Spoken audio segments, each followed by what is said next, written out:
This is a beautiful game. This is the Dark Egg. We start anew, as all things do, from the beginning.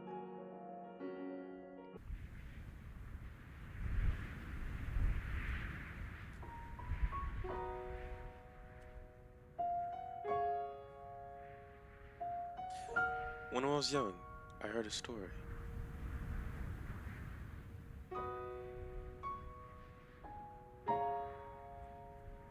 about an island surrounded by a silver lake.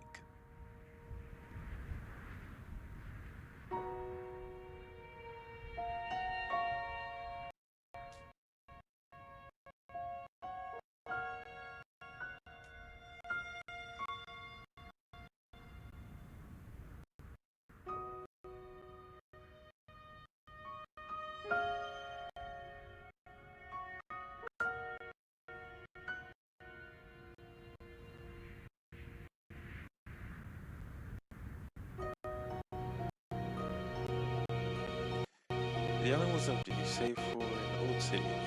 Its people were lost and hungry, and when they cried for help, there was no answer. But then, from the heavens came the many eyes of grace, who gave an answer. Salvation arrived on winged creatures, speaking in tongues that aged men. They taught many secret things and what mine was. The gift took away mankind's faults and replaced them with eyes of grace. The island was blessed. Everyone was right. It was made right. The city was made better. It was sun. Its sun was consumed. The city was made into memory, a living word in eternity.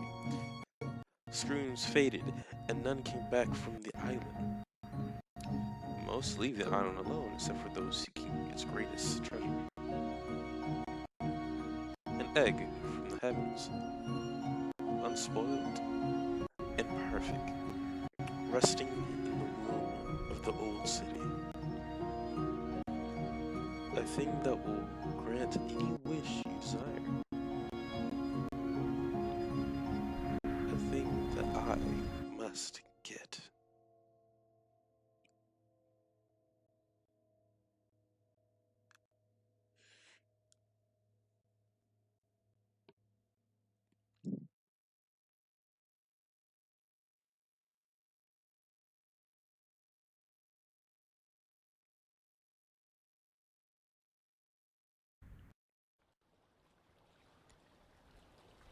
You awaken to the rocking of ship. You remember how many days? You can't remember how many days it's been.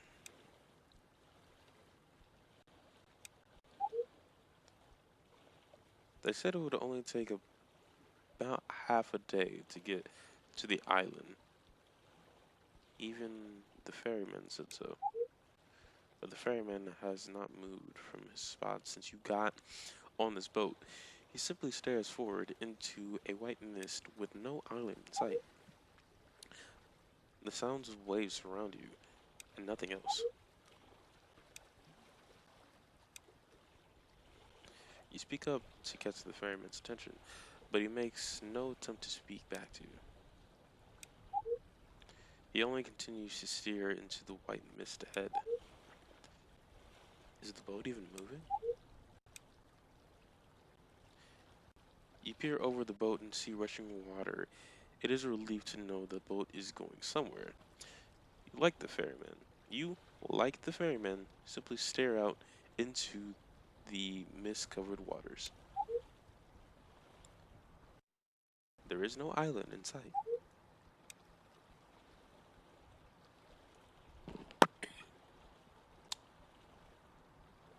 Try mouth.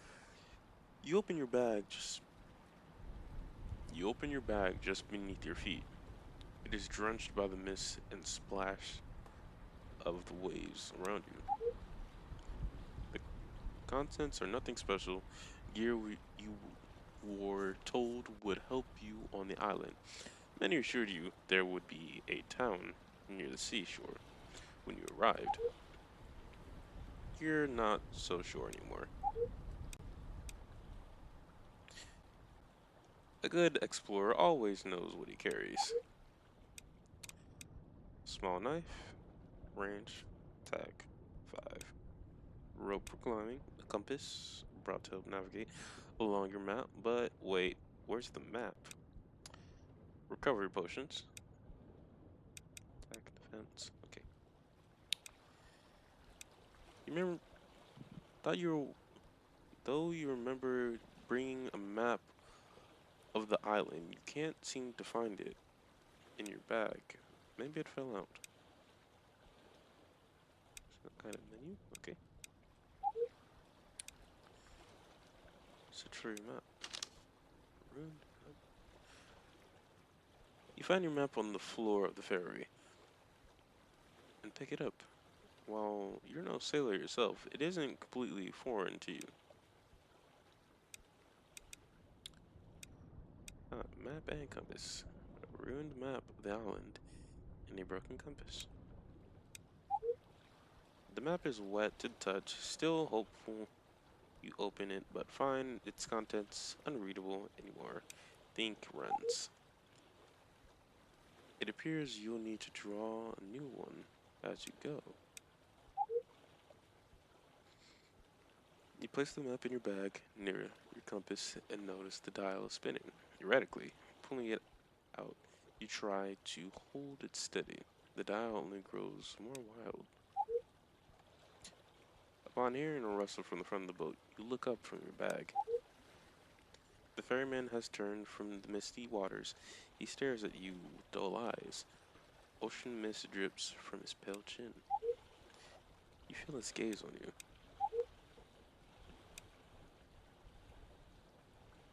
You give a quick hello to the ferryman. His face remains expressionless. Black eyes stare directly at you. We've passed the normal waters.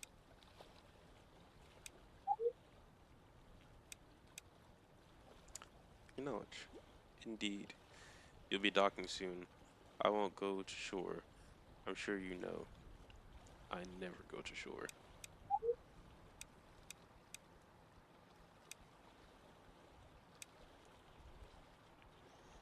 The ferryman stares for a long time.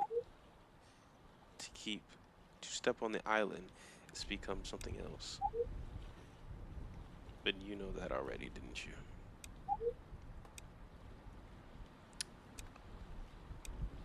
Ask my course. I know what you're after, and the island knows too. They all know. The ferryman leans forward to you. That is why you never go to shore. The ferryman nods as if knowing you already understand. Right, well, thanks for letting me know. Of course. The ferryman turns from you and stares back out over the ocean waves. To your relief, you begin to see a land emerge from the white mist.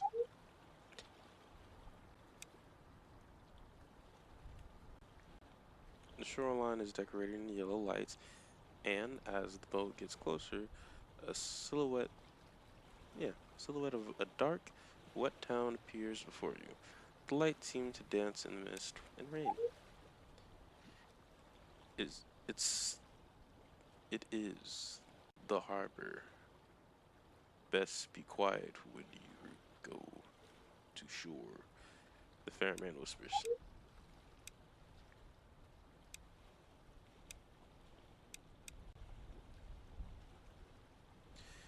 The ferryman is quiet for a while. The shoreline creeping closer. You are ready, aren't you? You are ready, aren't you? Yes. And look how well you're doing, the ferryman replies quietly. We'll be docking soon. Best to take your seat. You sit where your bags rest. The cold splashes of water peppering your numbing face. let out a breath and see it mist in front of you. Is it getting colder? The ferryman raises his hand.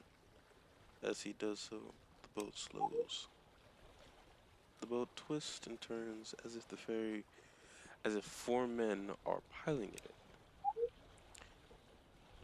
You remember that there was a crew on this boat when you first set off. There was a crew, wasn't there?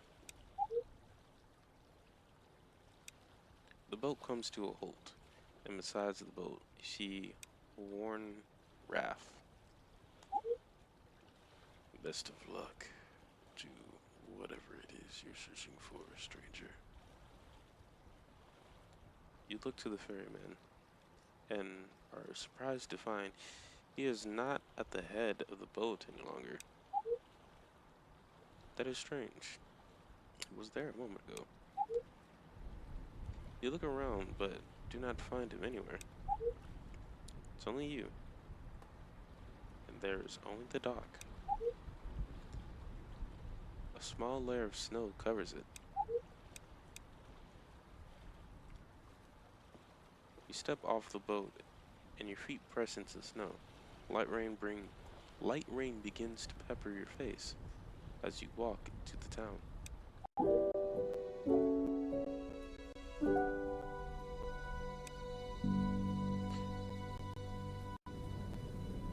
Rain and snow pelt against your body. The harsh winds claw at your face. You realize now that you're far unprepared for what is to come. What? Drenched in the rain. Owner. Player. Permanent. Okay. The town is quiet, and the street lamps glow dim yellow in the wind around you. Not a soul is in sight, but as as you walk forward, you hear the laughter of a man to your right. Near him is a small shop. Your footsteps splash in the road.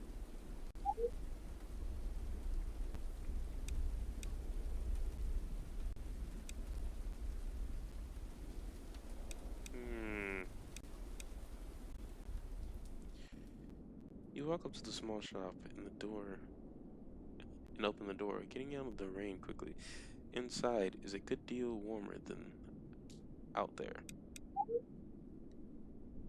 Lining the walls rest all kinds of goods, from small vials to books and art. Centered at the back is a large wooden countertop. Behind the counter sits a pale, bearded man, and behind him a wall. From his seat, the tower over you. From his seat, he towers over you, just slightly. His eyes are nearly closed, and he appears amused at your presence. Funny, haven't seen, haven't had visitors in a long time. He chuckles. But then again, perhaps you aren't a visitor at all. What are you here for?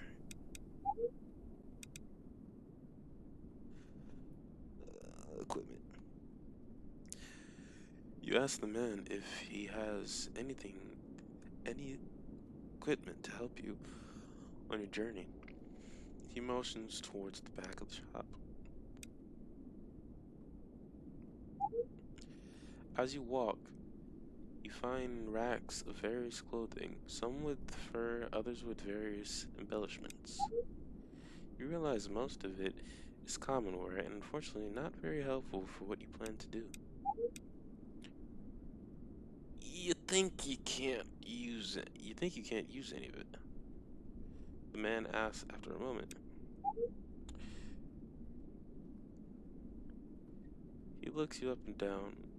You do have a fine piece of leather on you, but armor isn't everything out there.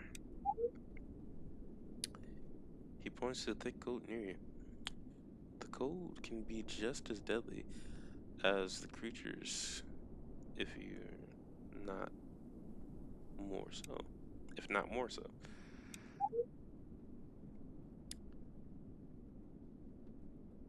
I've seen many experts of the sword freeze before they made even a single swing. 40 gold. Never mind. What are you here from? I leave. Oh, another shop's there.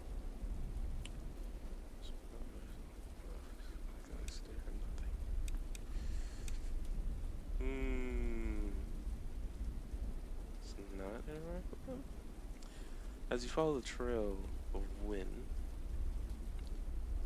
and rain through the town, you walk empty streets lined with the yellow lights and past buildings with no people. The weather worsens as the road opens up somewhat to houses on one side and a chapel on the other. You see what looks to be people, but as you get closer, you notice they make no sound. All of them care not for the rain, letting it fall on their pale skin. Their black eyes stare at nothing. They walk from street to street, building to building, without pause, without motion.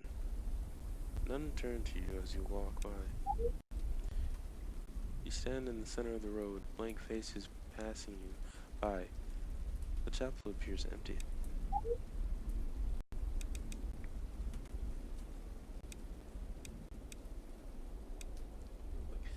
Am I taking any damage? No, no. That's just fine. In the back alley, the rain is unable to reach. It is far more quiet. Snow still falls steadily, and near the end of the alleyway rests a woman and her child, frozen and dead. Their faces hold sadness and hope, and before them rests an offering box. You notice that the woman has a coat as you would wear it. It wouldn't do her any good. Hmm. You approach the offering box in front of them. It's a small, worn little thing, but its wood casting is sturdy. Religious symbols, creatures of some kind, adorn the outside as well as a kid's small doll. Doodles. You grab what few coins you have and toss them into the box. You hear a little rattle inside, in silence. You look towards the woman and the girl, back to the box, and pick it up. Place it in the mother's palm and close her hands around it. For a brief moment, you wonder if her palm is warmer. When you stand up to walk out, your foot pushes against something soft. You look down and notice an abandoned coat. It looks unworn. See, a thick coat with cold. It has a soft inside. Defense 1, cold resist 1, water resist 1. Nice. Already equipped. Lovely.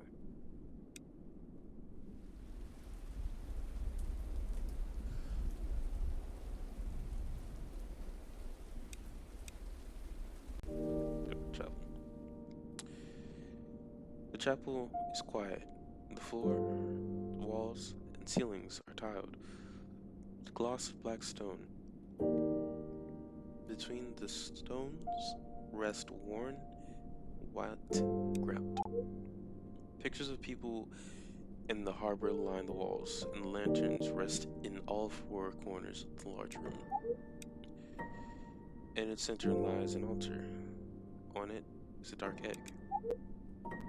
You feel the egg calling to you.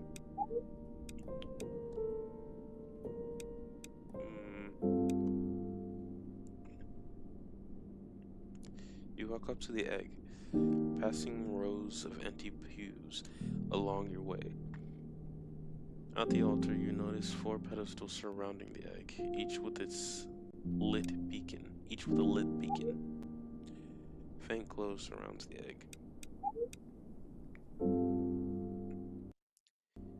You go towards one of the pedestals and notice that from each one extrudes out a glowing barrier of sorts. Nearly invisible, it's likely a dangerous trap meant to protect the egg. The 4 pedestals are lit and the barrier protects the egg.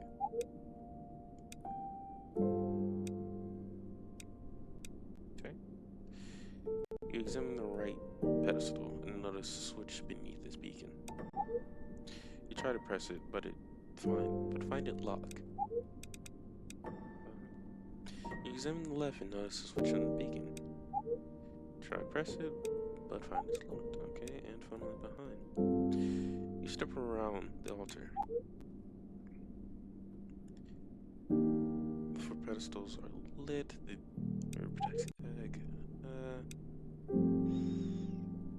Wait, what? Return to the front. Lit. Okay. Back away from the egg.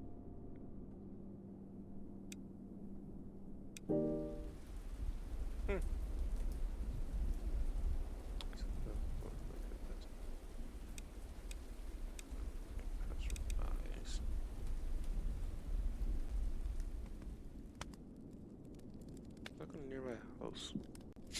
Come in.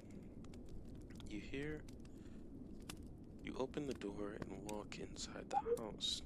On your left rests a calming fire, and close to it is a man in a wheelchair. His face is tired, eyes black. He turns to you and smiles. Oh, I guess. Come, get warm by the fire. You start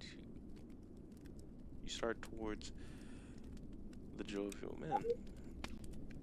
Why? I can't remember the last time we've had a guest. How is it out there? The rain doesn't seem to be doing you any favors. He chuckles, looking back into the fire. Well, you can rest here as long as you need. My wife has always been a great hostess, but she's out at the moment. A shame you can't meet her. You take a seat next to the man, and he suddenly turns to you. Say, you happen to see my wife and daughter on your way. They were supposed to go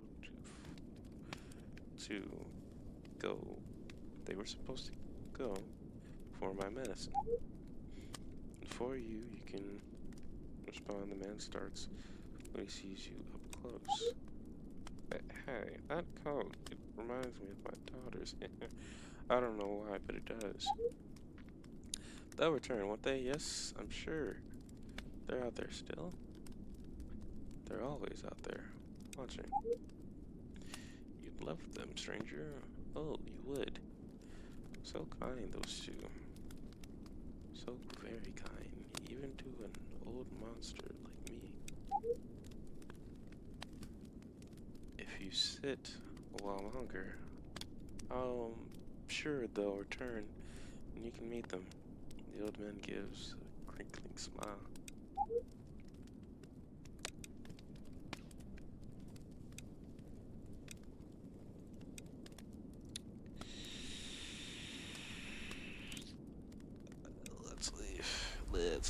Let's leave. Back on. It's quiet out. A little closer. They'll look at peace. Wall.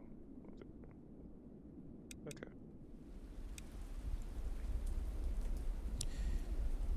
You call out to one of the people in Pennsylvania, but they ignore you. You try again, only to fail again. Not a single one turns their head. Be quiet.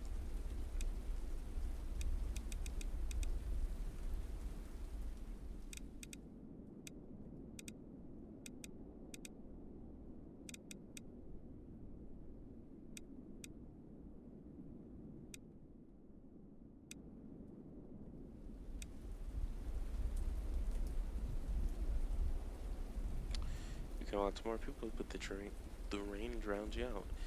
You reach for one person only for them to change directions as you do. Ha! They got dodged. Okay, let's assume desperate. You wait for someone to come close, but as if everyone avoids you, you decide to throw caution to the wind and run up to the nearest person. You grip them by the hand and stop them in their tracks. Panting, you look up and find them staring back into your eyes. You can see yourself in the inky black. Their eyes and face have no color.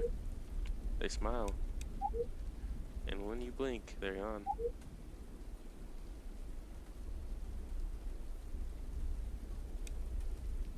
Okay?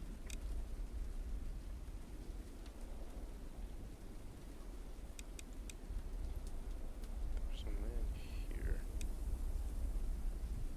You approach the man apprehensively. He laughs, continues to echo through the roads as if amplified by something. No one else is around, and you notice the man has no smile on his face. You greet him and ask if he knows where everyone else is. The laughter stops.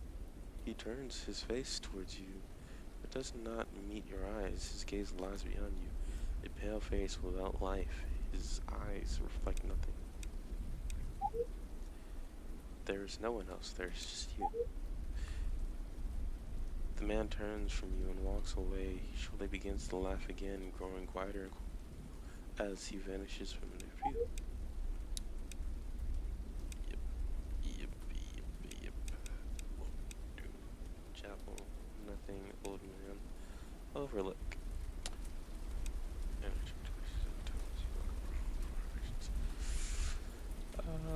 You come up to the path. You continue the path, climbing a small hill. The bitter wind get worse with every step. As the hills, as the hill plateaus, I'm going to say this plateaus. You reach the edge of a large cliffside overlooking a massive chasm. Up ahead is a ruined city. Gold gates rest in front of the city, walls surrounding it as far as the eye can see. They hold strong even after their many years. You can see a palpable fog over the city. It seems to cling to it. A trail leads down towards the city gates, growing more snow-filled as it goes. Opposite to it lies a flat trail towards what appears to be a small log cabin. Lanterns light the way. Nearby, a knight in black armor stands, overlooking the ruins. Whoa. Hold on. I gotta sneeze. Bless. Thank you. The gold gates in the city, they hold rest ahead, surrounded by mist. The Black Knight stands, overlooking the ruins. Nearby, the path to the log cabin is dimly lit. To the cabin. You walk towards the cabin, its trail calm and flat. You pass old lumps, rocks maybe, as you go. The closer you get, the larger you realize the cabin is, and soon you see a sign, faded and chipped, that simply says "Inn." The lumps grow more numerous upon closer inspection. You realize they are frozen bodies, wet with rain. They stretch their arms towards the inn.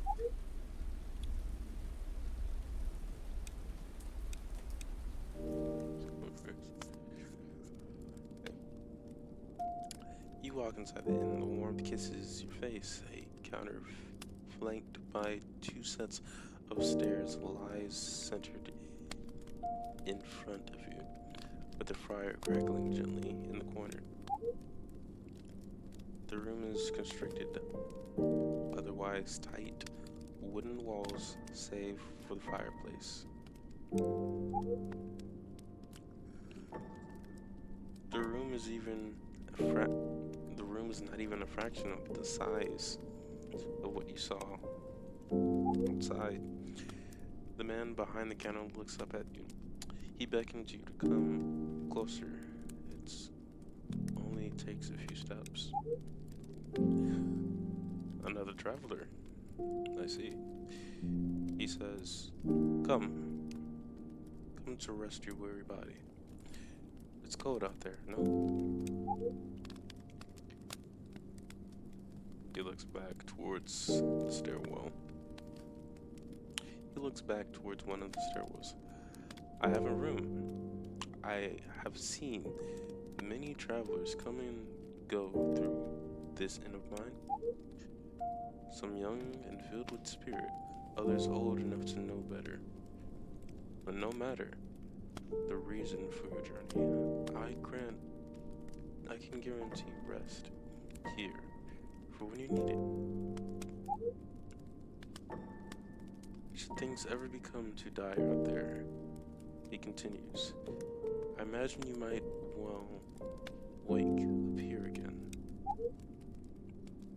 After all, no matter the nightmare, it is just a nightmare, after all, isn't it? The innkeeper looks down at something on his desk, but you can't see it. He begins to write. Now, tell me, traveler, why have you come here? If you wish to sleep, just enter up the stairs, either one. If you'd rather a short rest, the fireplace has room for more. The firelight dances across the room. There are a few windows where rain and snow patter outside. It feels safe.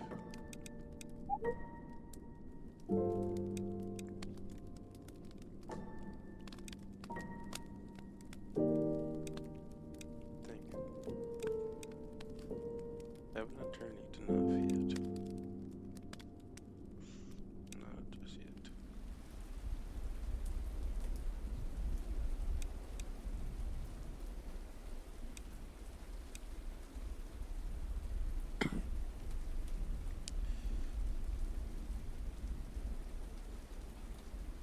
You edge closer to one of the frozen people. They look to be locked in time from the old. You look around to men, women, and even children strewn along the pathway. As you look from person to person, you find them all reaching directly towards the door of the inn. Some with one hand outstretched, others with both. Some use their weapons, their bags, even their head, if they had nothing else. A chill runs down your spine, and you soon stop looking. You manage to find some spare gold lying around in the meantime.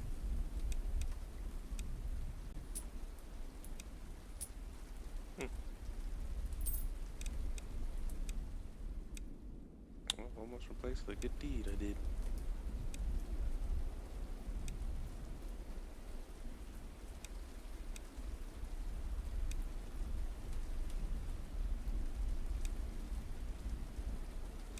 The light is in a different direction.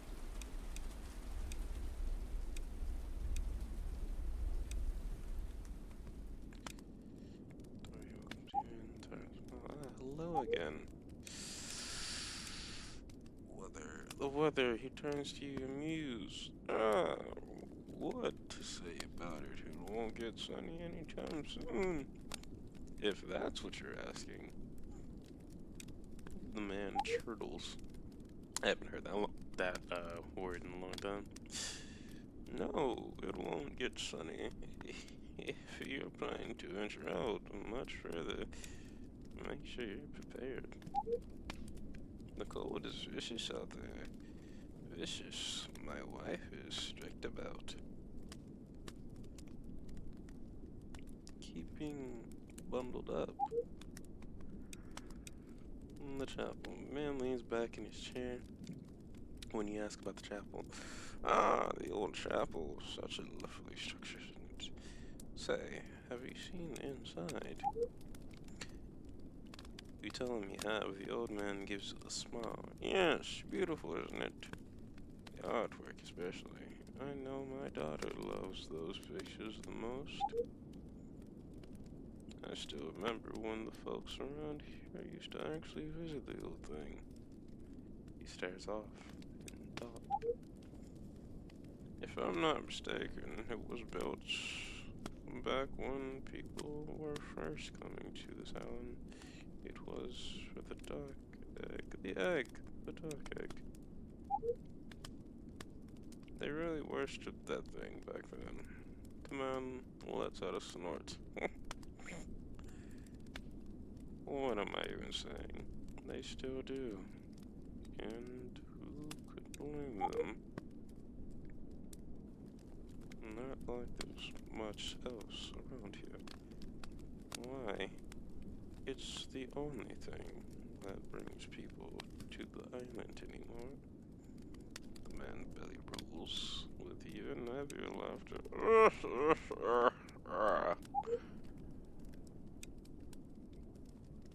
Mm.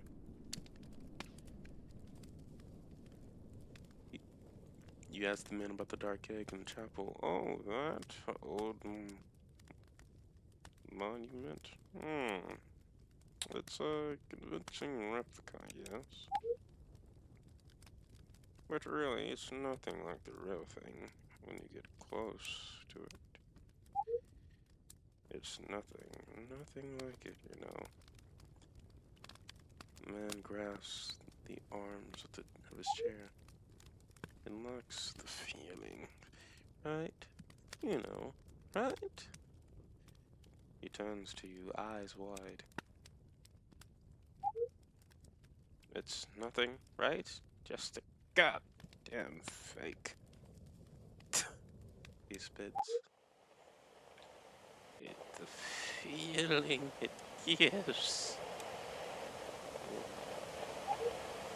The promises it makes. The lies it tells. That fake filth is nothing to the dark egg. I lost sanity. Is it something you wanted to talk about?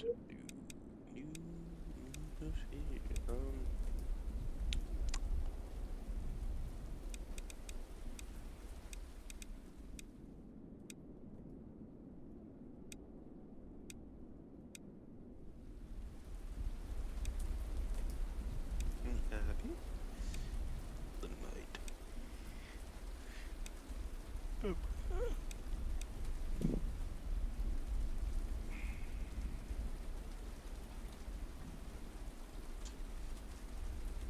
You approach the knight. He doesn't turn, but he can tell.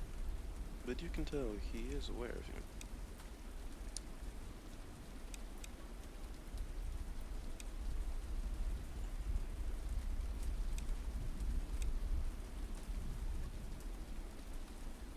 The knight turns back to the city.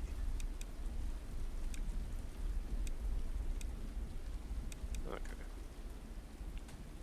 I know you're here for. I know you're here to claim the egg. You know there are many of you, right? Don't think you're unique in your journey. The knight gestures towards the ruined city with his head. Many. How many of you do you think I see go into that city? How many do you think I've seen come back? Knight's form sags ever so slightly. The knight stands silent long enough that you wonder if he didn't hear you. Then he responds. That mist above the city clings to the ruins like it's alive, he says. It's something I noticed a long time ago. It isn't natural. You can even see the edges of it. whisk away as soon as it gets too far from the walls. You follow his gaze to the ruin's edge and see he's right. The mist stops just past the border, clinging to the city alone. The knight clutches his hilt, or the sword tighter. When you plan to go in there, you should be prepared. This place, your egg, it isn't what it seems. He turns towards you, but you already know that. You can't see his face, but you can feel his gaze. You say goodbye to the knight. You turn to leave, but he stops you. Wait, he says. I think you should have this before you go. I know you're planning to enter the rooms. I know nothing will stop you either. But when it goes to hell, maybe this time, I'll see one of you come out of there.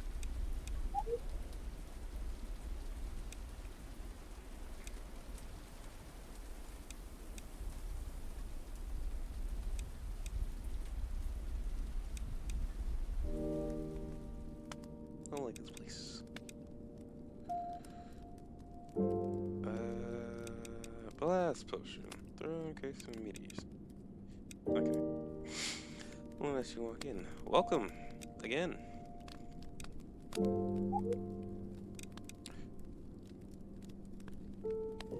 You decide to tell the innkeeper the reason you turn here. You tell him that you wish to get the dark egg. His eyes light up as you speak. Well, who am I to stop someone from trying to reach their desires? One doesn't go looking for the egg without sense and purpose. To try and hold the dark egg is to risk everything, and the road will not be kind to you, young one. No, it will not be kind at all. The innkeeper reaches into a drawer below the desk, and you hear rustling of paper and clattering of metal. He pulls a small key up onto the countertop. This here. Taps the key. It's the key to the gates. I'd be happy to give it to you, but first I must ask you to do something for me. You look at him and ask him what he wants. He smiles. What I want, young one, is a stone from the chapel. Oops. You remember the chapel, right? You must have passed it on the way here. Hard to miss. Quite charming on the outside, too. Inside the chapel, he continues, is a stone. A magic stone of sorts. Or at least that's what the rumors have said. No one has found any such thing for as long as that chapel has stood. He grabs the key and places it back in his drawer. But you seem different, young one. I want you to search for it. It's not a deal breaker if you can't find it. It's just a rumor. After all. In truth, it's wishful to still believe something like that could exist after all this time.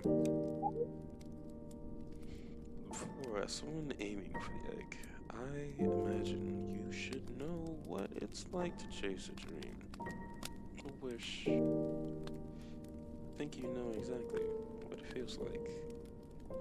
You know exactly what it is like.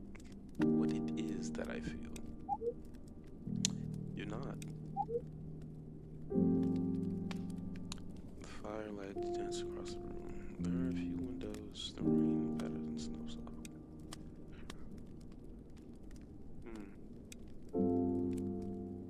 Oh dear.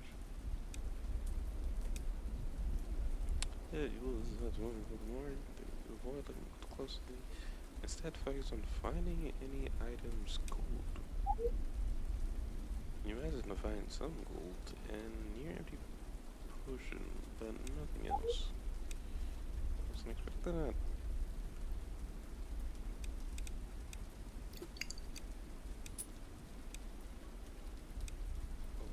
Book. So he has the key to the gates. Abbey. Chapel. Egg. There's an egg. You step back at the altar.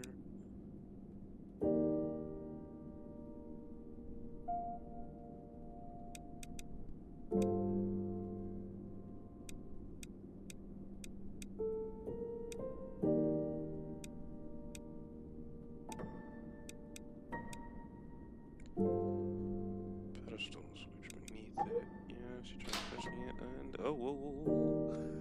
You try to press it and hear a click. The beacon switches off with a low hum, the barrier dimming with it. Sparks fly from the other three beacons towards the edge of the chapel. One goes to the picture, another to the large stained glass window, and the third to the back of the chapel. After a moment, the pedestals rest once more.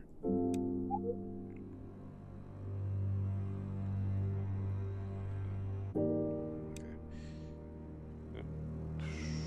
3 pedestals around the dark egg are lit. The barrier protects the egg. First,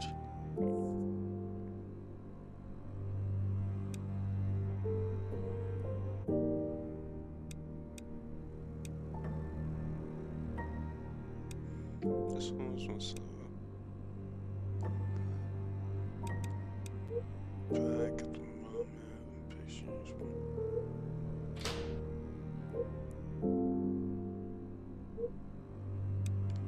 For pedestals and lamp, pass and hear clicks was goes. Picture, not the stains of cloudy, stained glass. Okay.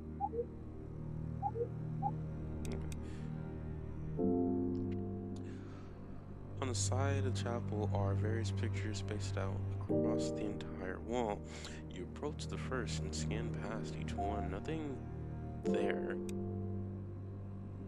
noting their contents. You need to look more closely to find anything. Okay.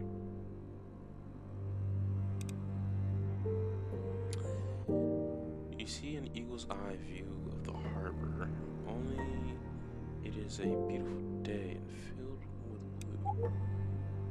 Around the town are small blots of people and color, unlike anything you've seen in your brief stay. The warmth of the scene radiates from the painting.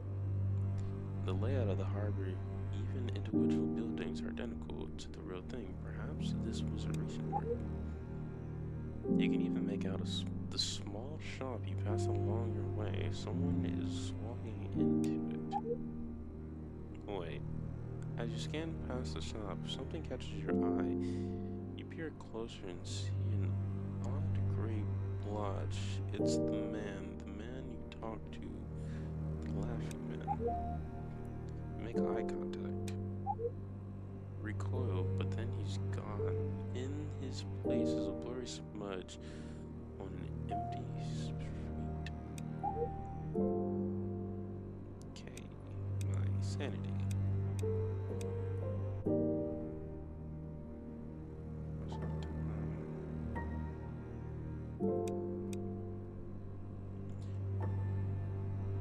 A beautiful cityscape covers the picture surrounding a large town square. The architecture is some of the finest you've ever seen. In the center of the town square rests something large. Everyone is looking at it, surrounding it. A creature. It becomes increasingly abstract towards the center. You can't tell what you're supposed to be looking at. It looks like it's breathing. The dark egg stands in all its glory in the center of the frame. At each of the corners, an angel, arms outstretched and holding a cloth they aim to drape over the egg. Behind the egg, in the distance, you see the same scene again. Brightness of the egg contrasts its name. Its brilliance seems to glow off the ink. You feel like you can understand the praise the angels sing of it. In truth, you've never been more certain of its power and of your goal. Out of the corner of your eye, you notice a small switch right by the painting. Was that always there? You reach out and flick the switch, and hear an echoing click behind you. You turn and see one of the 4 beacons has dimmed. The burial beacons. That experience. Okay. We're here.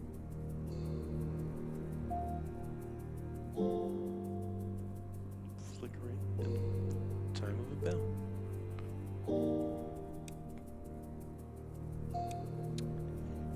There's even harder to see. Large window. You follow one of the sparks towards a large stained glass lining the chapel. Walls depicts 2 winged surrounding a massive colorful panes without any reform.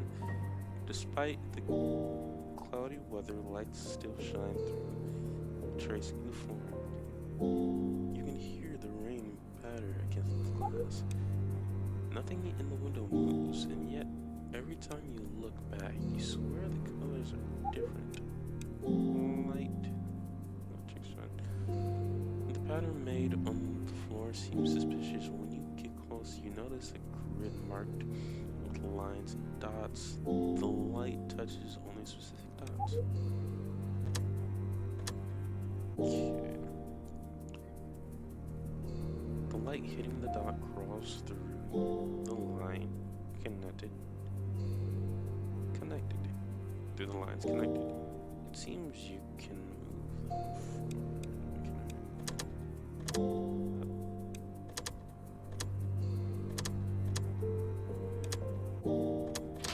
Okay. A single grid sits right on the first block.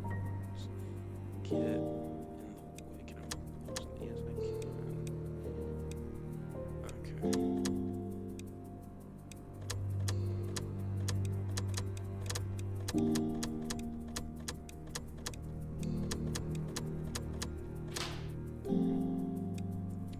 Third grid sits right on the first one with some spots missing.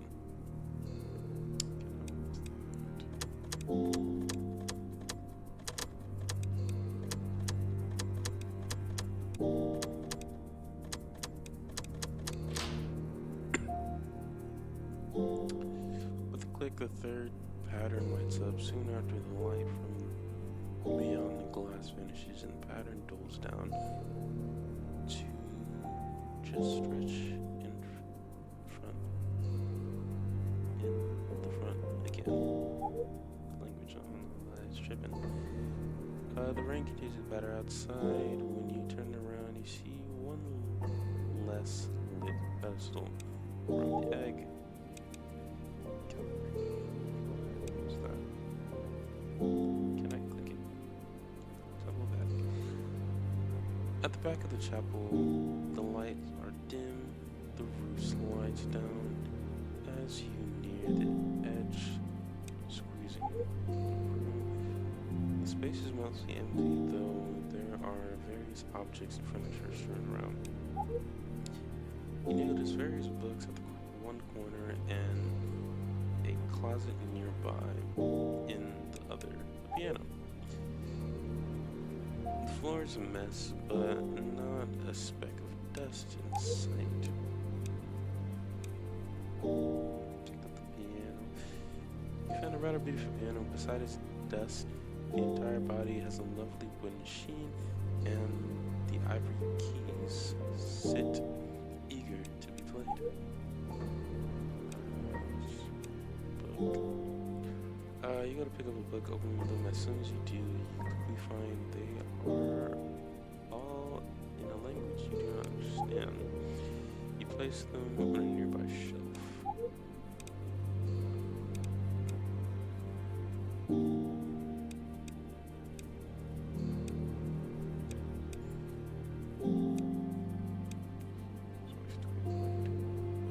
You're not sure what to play in, but you play also.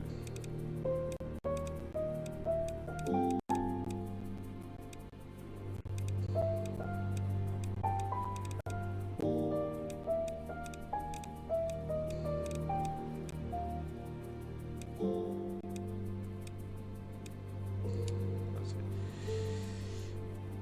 You open up the closet and find it's deeper than you first thought, far, far deeper. Though you're certain the chapel wasn't this long from the outside. What was it? You feel around for a light switch and find one. Pressing it immediately, candles begin to light a narrow hallway, row by row. On both sides of the hallway stand mannequins. Their faces are blank, save for save for two black holes where eyes should be. They all they all turn to you.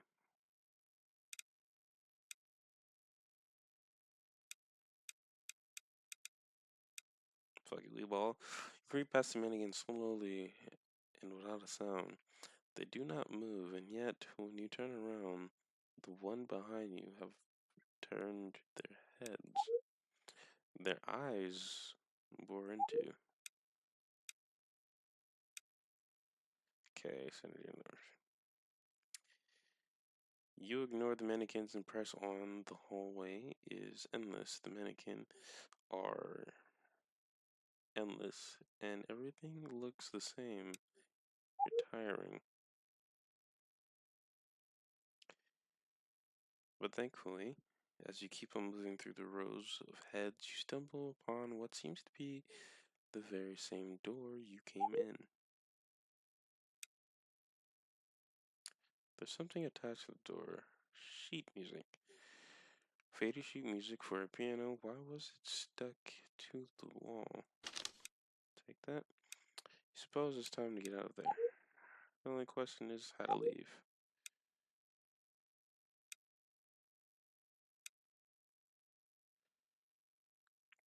Tentatively, you go to open the door in front of you. Nothing looks out of place. This is the same door. You're sure of it. But when you open the door, you find it locked. You'll have to go back to the hallway. You turn around, you aren't even surprised to find mannequins staring at you once more.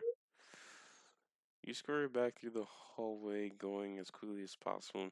It'd be best not to come back here again. We say that. What does the music say?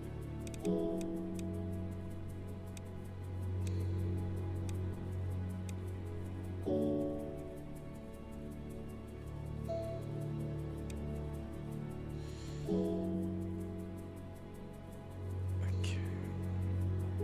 The sheet music lies in front of you. It seems it's just a simple scale.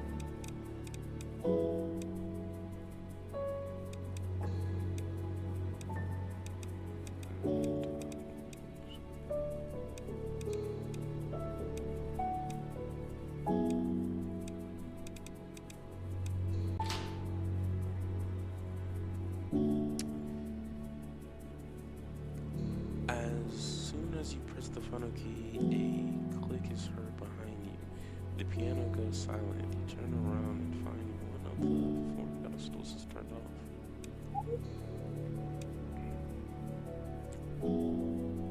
All pedestals are unlit, the barrier is gone, and so is the egg.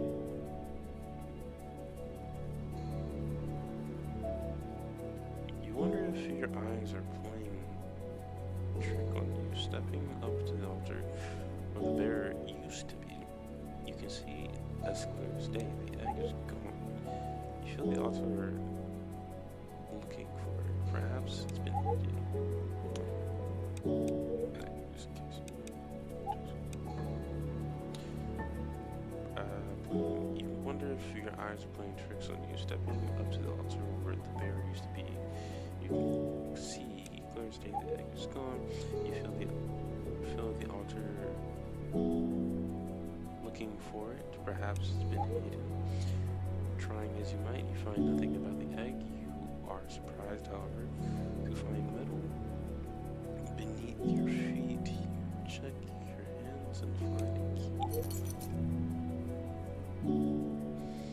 You're not sure where the egg went, but this key could come in handy.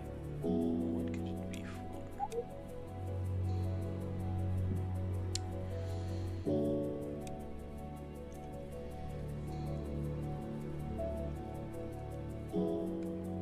I need to sleep. I need to sleep. I don't trust sanity and energy that's being this low.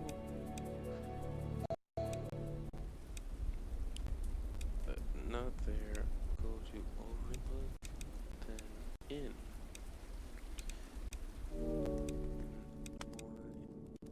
Welcome back again. Thank you. I will rest by the fire for a little bit. The fireplace looks inviting, and there are various chairs around. A man sits on one. He appears tired, wrapped in a shawl. When you sit down, he greets you. For the first time since coming to the island, his welcome feels natural. His eyes and face have color and warmth. You greet the man back. Good to see a familiar face around here, he says. He paused, confused. Another traveler. I mean, easy to tell you're not from this island. He adds after noticing your confusion. The man turns back.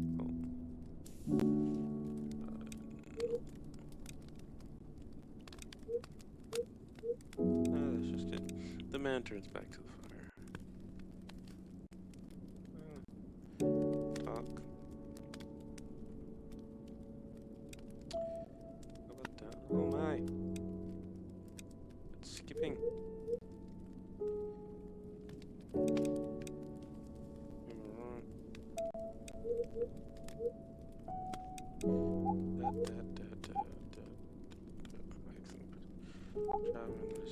Confusion. You notice how the town. You notice how strange the town is. Haven't you? A wide harbor with no boats, rows of buildings without people. Even this rotten rain, it never stops. I can't tell you what's wrong, but I know. I just know something is wrong. He leans in his chair. Hey, it's not too late to turn back. He looks towards you, but relents when he sees your confidence. Well, if you're determined, I won't stop you, of course. But nothing else. Take this harbor as a warning. There's nothing much on this island beyond those ruins. This is the warmest welcome you'll get. When you mention the dark egg, the man starts. You were after the dark egg? He asked. You tell him you are, and that you must get it. He nods. I see. That is quite the journey then. Though not too surprising. Every traveler I meet is after the egg. He sinks in his chair. I don't think I can change your mind, but you should think twice about it. He stares into the fire, past the flame, to nothing. It never turns out how you want it to. He closes his eyes. I wonder, why is it that we seek a wish to change our lives when it is something that deep down we do not wish to change?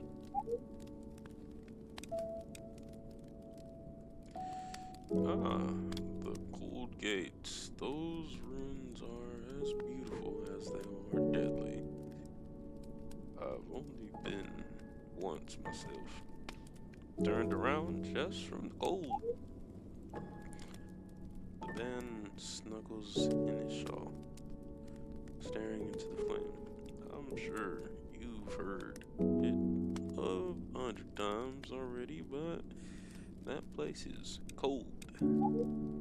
Far, far colder than it has any right to be. It's not natural.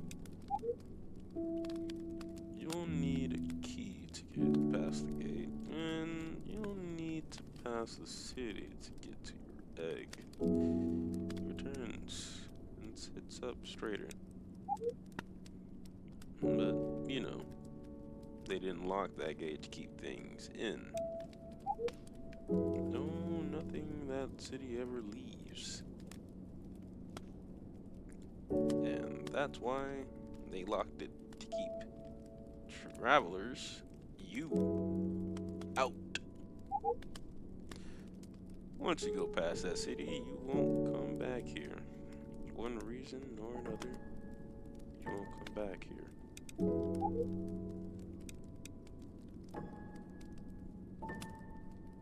The man still sits by the fire, giving you a greeting, and he smiles in return.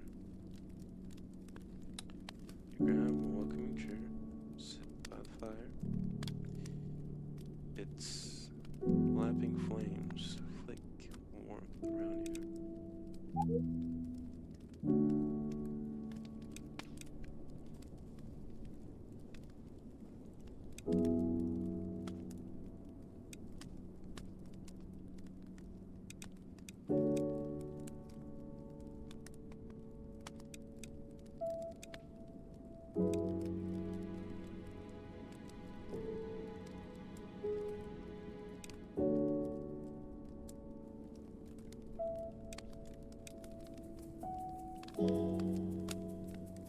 Oh, that's the music, bruh.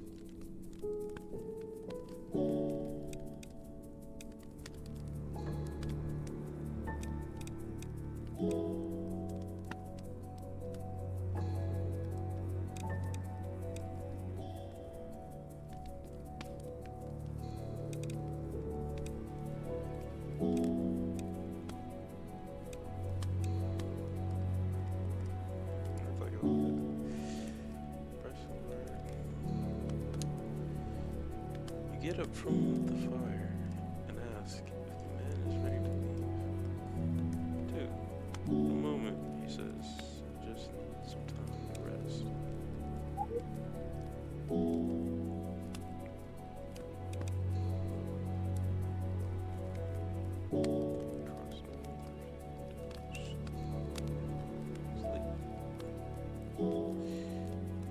You begin to ask what about the cost of the room.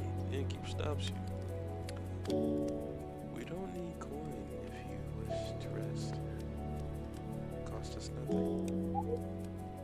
But, yeah, as you begin walking the stairs, if you wish to change yourself, that will always cost you. As much as it costs anyways. And while a night or two of rest could serve you well, I would avoid sleeping for too long. The island doesn't like visitors. You decide to ignore this cryptic comment. Perhaps they will make more sense in the future. After climbing the stairs, you find yourself between rows of countless rooms down a long, straight hall. Though you hadn't been given a key, you find one in your hand tag says 8. The hallway isn't lit. Only the light from the staircase illuminates the path. Each and every room you pass says it's occupied, though you see no light coming from any door. You approach the door labeled 8, only vaguely able to see it, with the light weakening. With the weakening light, your keys slots in perfectly, and you gently open the door. A lantern lights the room. When you walk in, you see a bed and an orb. Here's the report to you. The orb is a further curious shade of greenish purple. Standing by the side of the bed, you've never seen anything like it. It appears dull, but as you near, its color becomes vibrant and bright. You reach your hand out and feel the warmth emanating from the surface. You touch the orb and feel your eyelids grow heavy. Close them and see yourself in a way you've never seen before. I got stats. Oh my god. Okay. Strength. Your immediate power at any given moment increases. Your combat damage, constitution, your overall physique, and resilience. Increase max health, intelligence, and mental acuity. Help with deduction and social situations. Willpower. Your ability to stay sane and compose. Increase max sanity. Increase starting mana. I'm looking for the spells. Your perception and reaction speed helps finding things, especially when exploring. Your physical speed, like special combat. Huzzah. Awareness attack.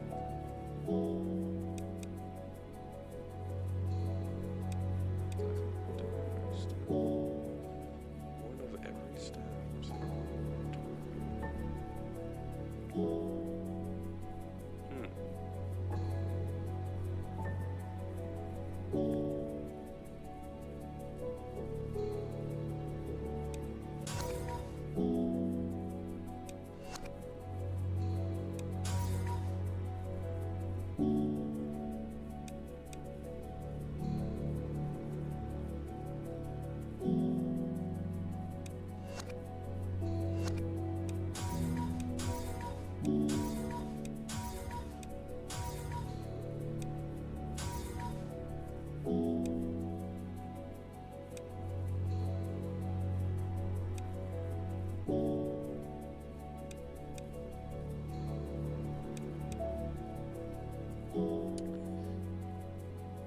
Let's see. Lantern light the room. What's off your life? Find yourself.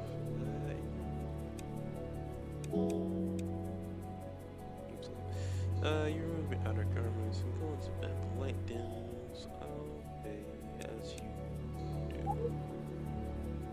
Your eyes grow heavy and you drift off into sleep.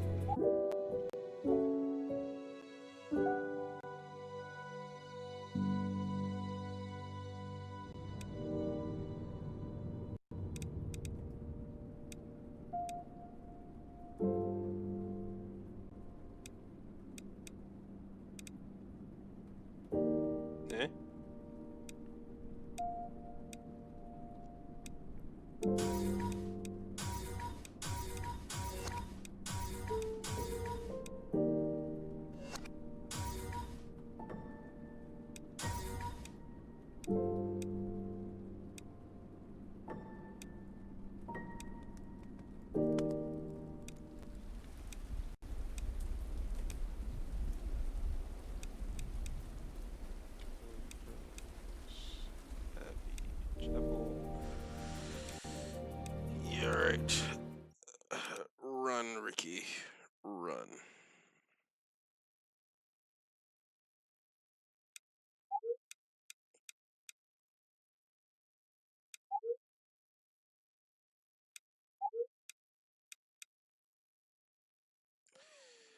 Just as you open the door, nothing. Wait a minute. Here. Chapel key. What? Okay. Staring yourself, you, oh, yeah, darn, creeped open. To what looks like the back of the chapel of sanity. Okay. Something seems off. Okay.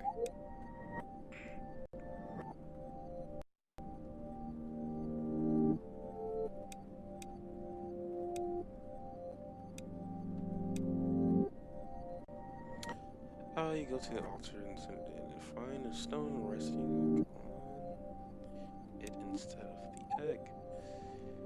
Brazenly, the barrier has turned, or perhaps this is a different barrier altogether. This time, the beacon becomes the pedestal. The beacon, this time, beacons, pedestals, hold, are all turned off. Testing one of the pedestals, you find the switches they hold work this time around. A press on one turns on some lights, a press on the others turns them off. They are unpredictable, but at least they are consistent. The stone shimmers behind the barrier, and some pedestals stand unlit. You're not sure what that stone is, but it's a purer black than what paves this chapel. Attempt the barriers. Okay. The pedestals rest, their beacons unlit. What would press their switches? What would pressing the switches do?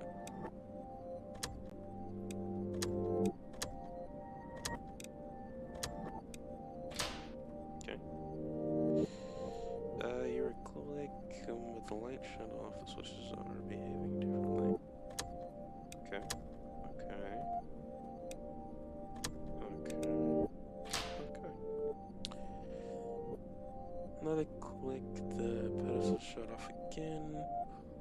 One locks with barrier. It will need to be lit and unlocked.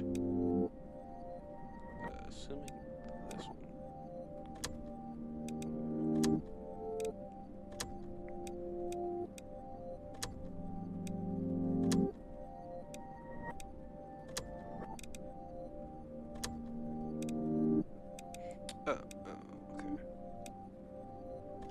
Okay.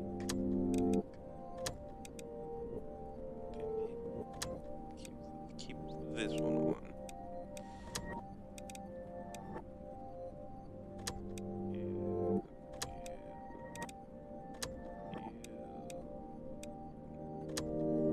This puzzle if you. How are your eyes doing? Tired.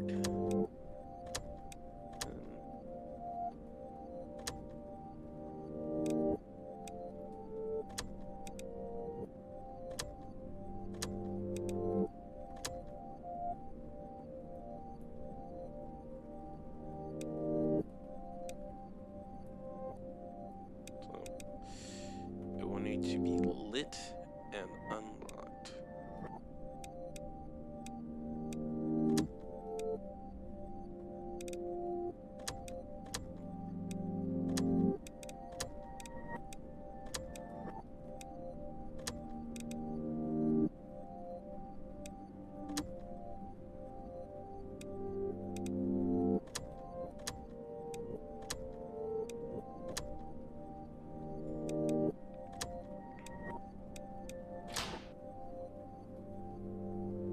Alright.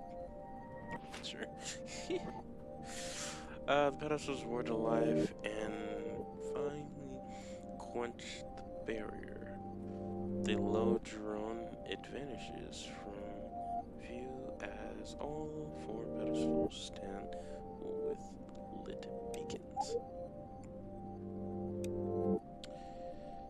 All that's left is a stone to grab, a deep black stone with a undulling sheet.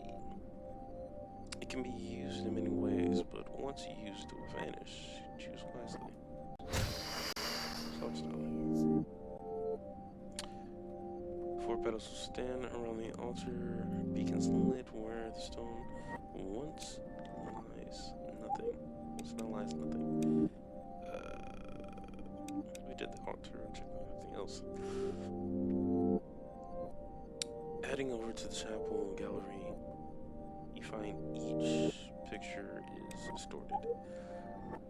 For some reason, it's impossible to tell why they are wrong, but you can feel they are wrong. Fundamentally, the color, the unsettling, the setting, it's all wrong. You feel disgusted and have turned away. Picture. You turn to where the window would be and find pictures instead. The other side of the chapel holds no window, only a flat wall of black stone. In fact, it dawns on you that there are no windows here, not even small ones. You go to open the chapel doors and find them locked. Your key doesn't work. We've already used the chapel key.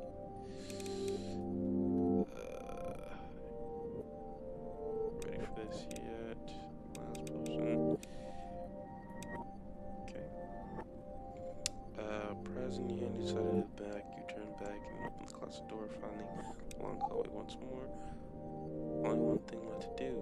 Run like hell! Explore, no. Run! You walk down the hallway wondering if what you saw was all a dream. But a shimmering stone in your hand gently says otherwise.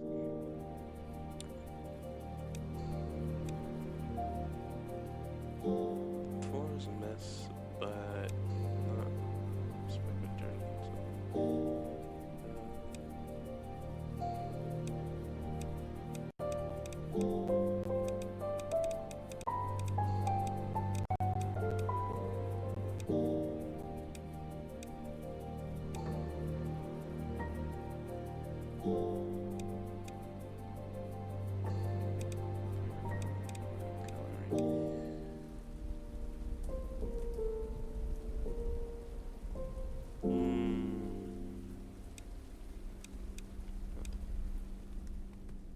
You're not gonna, man, no, okay.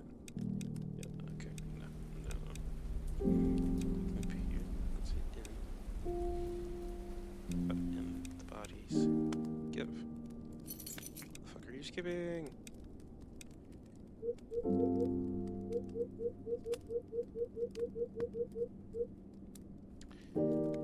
You knock on the old man's door. He welcomes you into his house with a tired smile. Hello again. You stand in the center of the road, blank face passing you by. The chapel appears empty. The cold gates of the city hold the rest ahead surrounded by black mist. The black night stands overlooking the ruins nearby. The path to the log cabin dimly. Standing outside the inn by the sleigh, surrounding everywhere. The innkeeper looks until you welcome in again. You tell him you've gotten the stone. He perks up immediately. Did you know? Did you now? Well, let's see it. You rifle through your bag and find it, handing it to him. His eyes light up and cradles the stone close like a child. My, this is the stone, alright? What a beauty it is. He leans back in his chair, examining the stone. Its sheen is even more exaggerated in dim light. In the dim lighting, yes. I must say, I wasn't so sure if you'd manage, but you did. You did. With a pleased sigh, he puts the stone down and slides it back to you across the counter. He opens his drawer drawer and pulls out paper. He writes. You look at him with the growing confusion. You thought you wanted the stone. Yes, I did him one, but not to keep. He smiles. A tired man like me has no need for such stone. There's nothing left for me to change. I only wanted to confirm the rumor I heard so very long ago. And now that I have, I am more than satisfied. He gestures for you to pick up the stone. Go on, take it. Use it wisely. And of course, your key. He keeps the key on the counter. He places the key on the counter. You might as well leave the gates open while you're at it. I fear any others who would have tried to get past them are long gone now. It's silent. It is silent for some time. And thinking the conversation over, you begin to turn. Oh, before you go, young one, I should warn you. The innkeeper calls out to you. I'm sure you've seen the mist around that city. It makes things cold, very cold. Going without proper clothing will be a terrible idea. You won't make it far. Of that, I assure you. The fire dances across the room. There are a few windows and rain patters on the floor.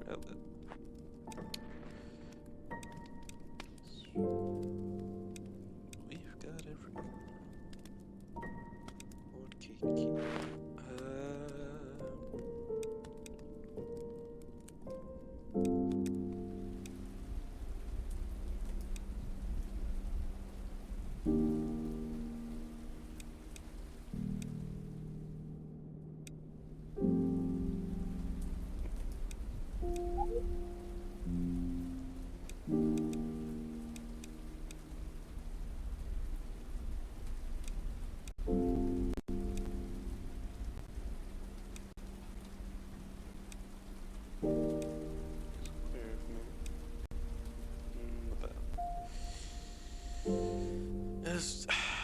Okay. As the snow starts to stick to the ground, the rain stops. Stopping completely. Good Lord, language. English, do you speak it? A howling wind blows from the gate ahead, black metal polishing with ice. You approach the gate, but find it to be locked. You give the gate a light push, but it doesn't even budge. Strewn around, frozen bodies, covered in snow.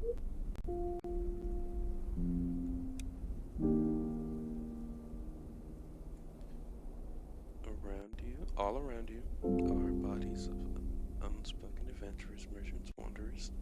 Each journey began for their own reason, but all ended here.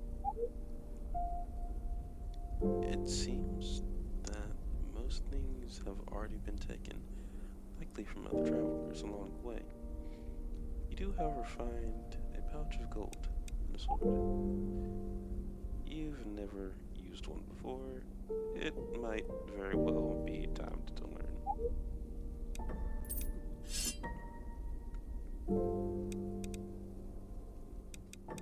That's be better than a knife. Small knife. Yep. Oh, yeah. By two, but two is better.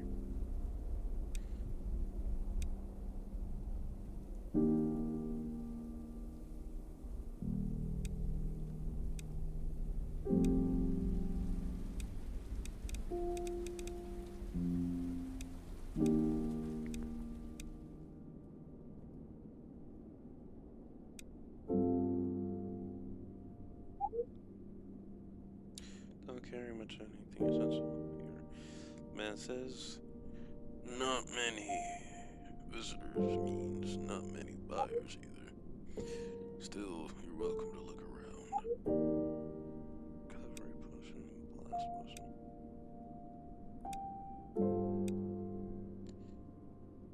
And then winter coat. But I already have a fur coat. And I don't have enough money.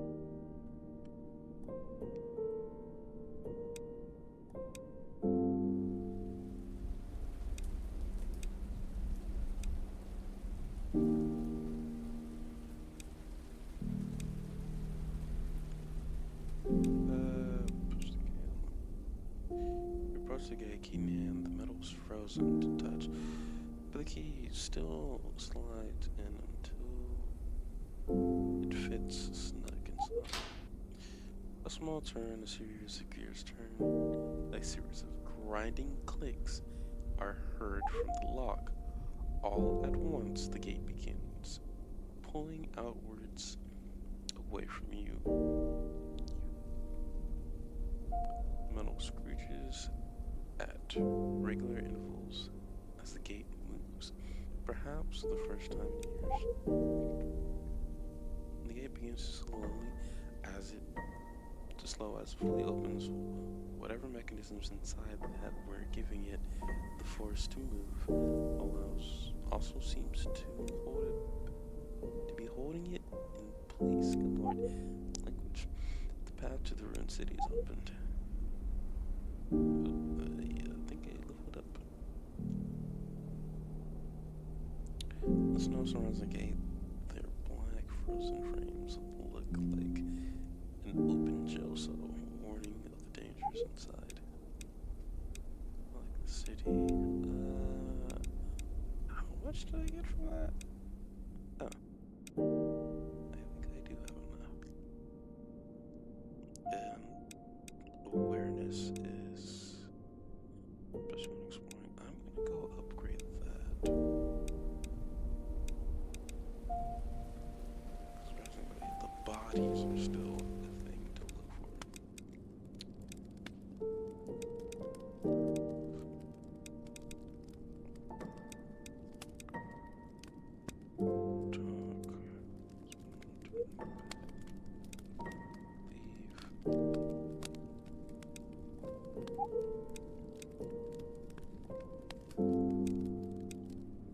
Upper quarters, respec. There we are.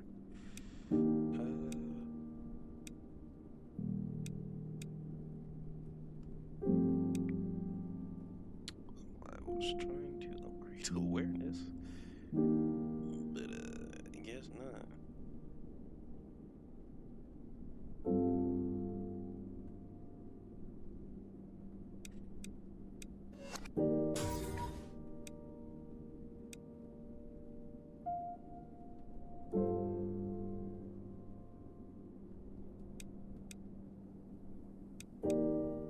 Excuse me.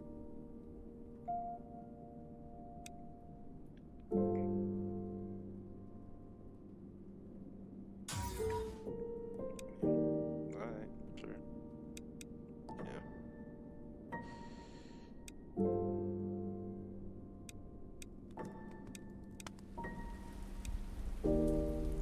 Like Abbey, streets, shop, equipment, winter.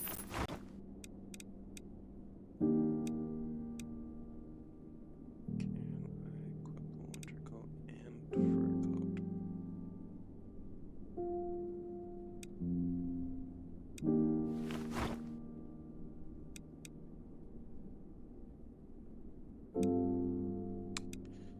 I have, like any dumbass, wasted my money. Oh, shit.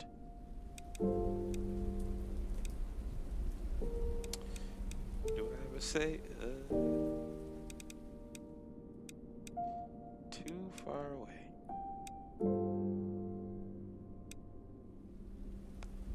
Oops.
safe to walk. Tell yourself it has to be.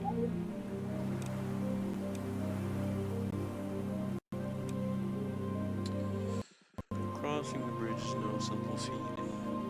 As grand as it appears,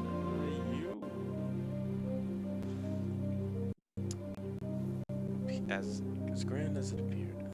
On your way here, it is even grander across. You think you saw pillars reaching down into the chasm for support, but horrid groaning noises from the stones make you second guess yourself. Corpses dot the bridge as you cross it, some frozen and others without flesh.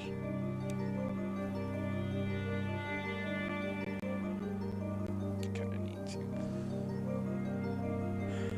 Noting that many of these are likely to be adventures, you begin to rifle through each corpse for gold, items, weapons, anything of value.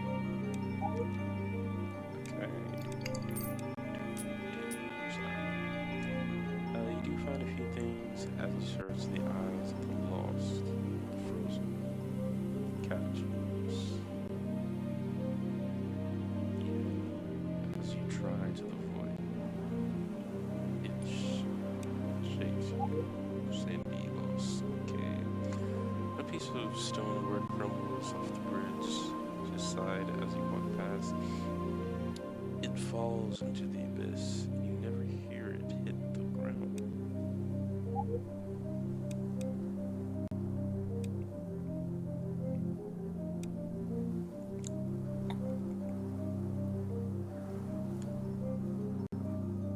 Groaning gets louder as you look, as you walk along. With each step, you grow some hair. A large fissure, spiders. A large fissure spiders through the ground beneath you and see a massive crack of stone slump off. Pick up pace immediately. Scrambling through the collapsing bridge, the signs burst, crumble, debris flies behind you. With a shaking breath, you stumble onto the solid edge of the bridge. The collapse has ceased. The ancient stone now is in the abyss below. So I can't go back. You look back at the white divide. No turning back now. Yeah. That's Should have raided the bodies more. Oh well.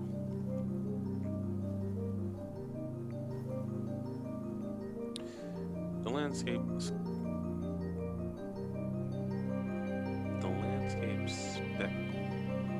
speckles itself with ruined buildings, old stone ruins, and shattered monuments. The walls of the city ruins reach much further than what still stands. As you reach the end of the bridge, it crumbles out to a large drop downwards. Through the mist, you can faintly see the broken remains of a stairway.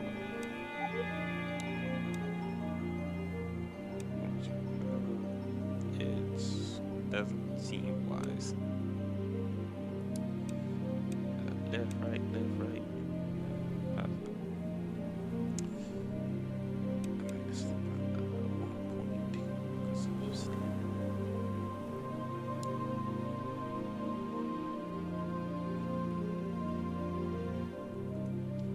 The path is mostly clean, comprised compared to the bridge, though small patches of crumbled debris dot the edge. Soon the path expands to a circular courtyard. It is dotted with pillars of varied levels of decay. It's not particularly large, but it's open enough. In the center is a well, and to the past lies a narrow set of stairs to the upper section of the city. A body lies against the wall. Come closer. You think you hear talking, but it's faint, very faint, almost a whisper. You pause and wait for more talking, but nothing comes.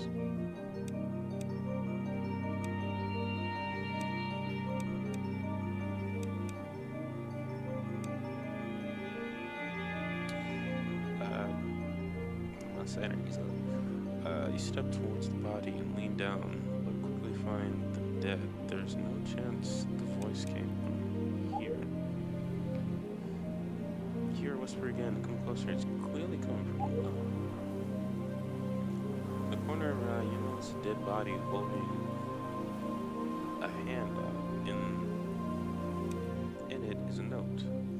You lean down to grab it.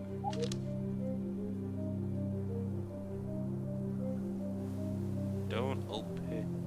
It trails off. Given the dried blood on its hand, it seems it was writing hastily with the only thing he had left. Don't obey. Don't obey. Come closer.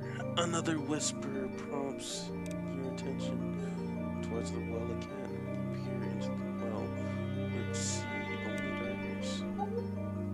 Down here, the voice says with more energy now, please.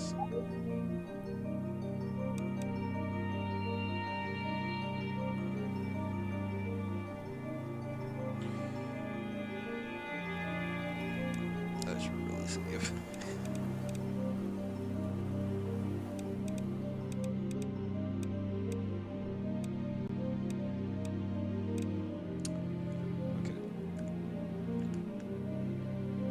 You hook your rope to a large stone, impaled in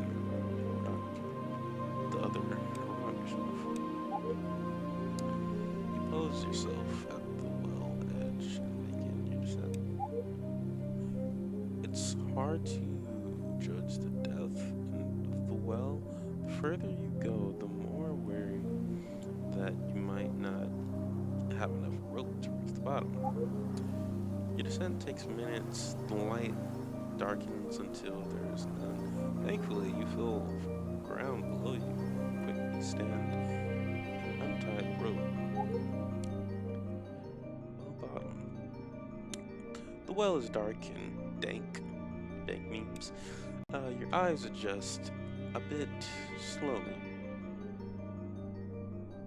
Where the well's opening should be is only a sheet of darkness. Strange, the well can't be that deep, can it? Small illumination from a tunnel at the side of the well gives the room a small glow. And you hear the voice again. Oh, you made it. Come closer. Please. Come back to this. Yeah. Okay.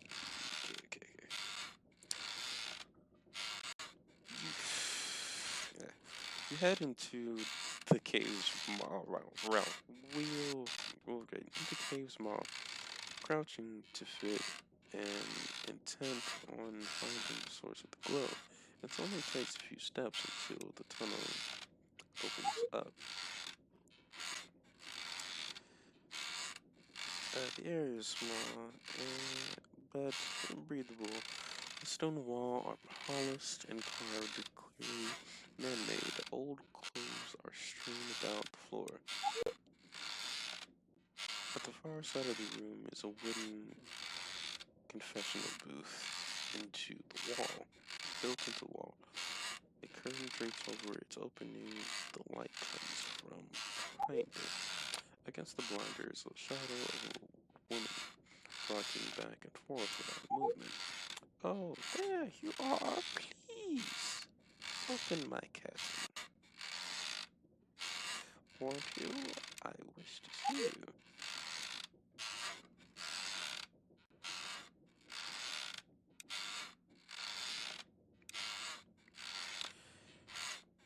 Step towards the old clothesline near the corner of the room. Many are scratched and tattered. Some leave your hands wet with water or with blood.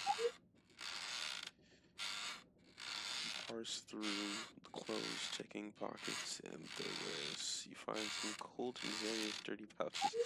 Wow, okay.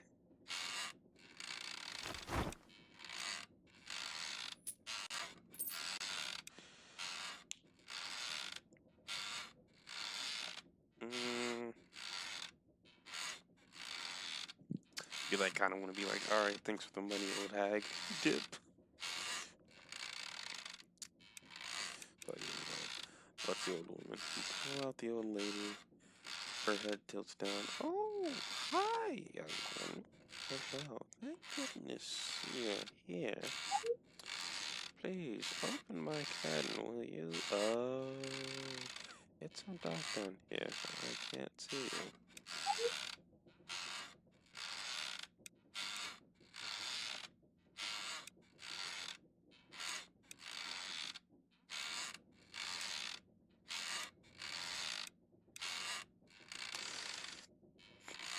Alright, 20 questions.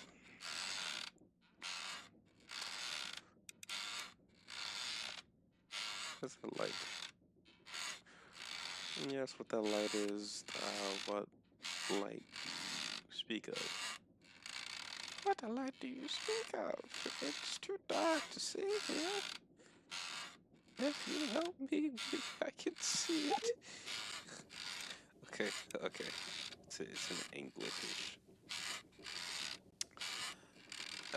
Cause we're back and forth. You ask the woman why she can't open herself. I would if I could, but I am far too old. I can barely even rock in my chair. Mr. Coin. This is why you must open it for me.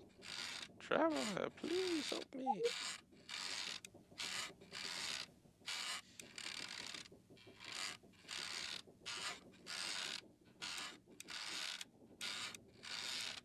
We're gonna save this one for last. You ask her who she is. She rocks faster, and you can hear a grin. I'm an old woman. I'm an old woman, yes. Open up my curtain, will you? This is more agitated. Vibrating when you get closer to her. She speaks before you even ask. Too long, too long. Oh, traveler, too long, too long. You must open my curtain so it won't be a moment longer. Quick, traveler, quickly. Open my curtain, open my curtain. An old woman can't be down here for too long. I can't, no, I can't. I can't. Let's open up my curtain. Vibrates when you. Oh, you don't like. She speaks before you even ask. I'm waiting for you. Oh, one. That's kind, so I love her so. Open up my curtain. Please, please open up my curtain. I will show you what I came down here for. It's lovely, just open it up. My curtain and I will show you.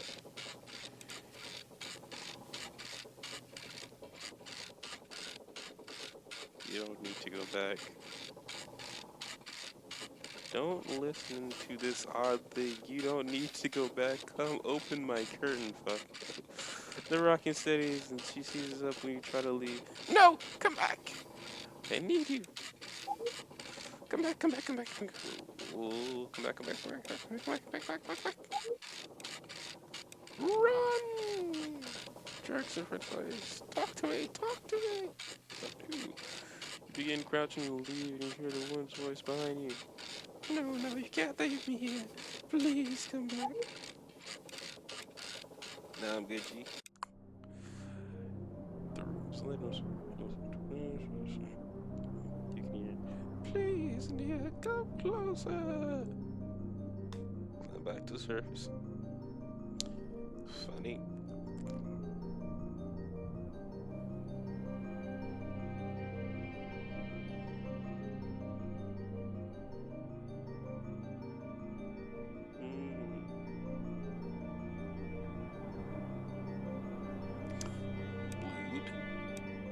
the grands. Climb on the surface. It takes much uh, exertion, but you manage.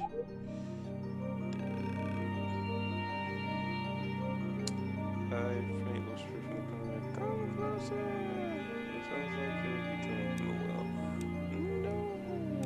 I'll save though. Wrong one. This one. Save. There.